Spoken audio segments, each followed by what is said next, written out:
ceritamu tak rungokne kon jero iki. Wis saiki omong sing jujur ae. Kowe wis dihapakne karo Plonto. Diapakne piye to, Pak?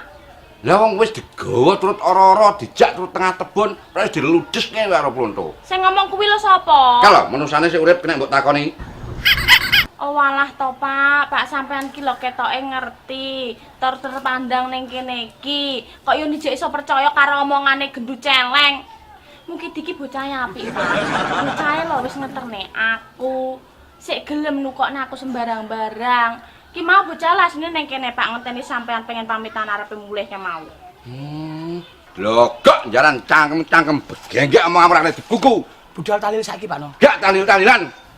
Cangkem omong pedal jane omong amrane dipercayai. Pedal, Pak No. Lah pedal gelem tak pancali. Cangkem, Pak No. Lah cangkem gelem tak pancali. Lah kabeh kok arep dipancal to, Pak. Wis pokok ora iso cangkeman tak nggih pancal pancalan. Ampun, Pak No.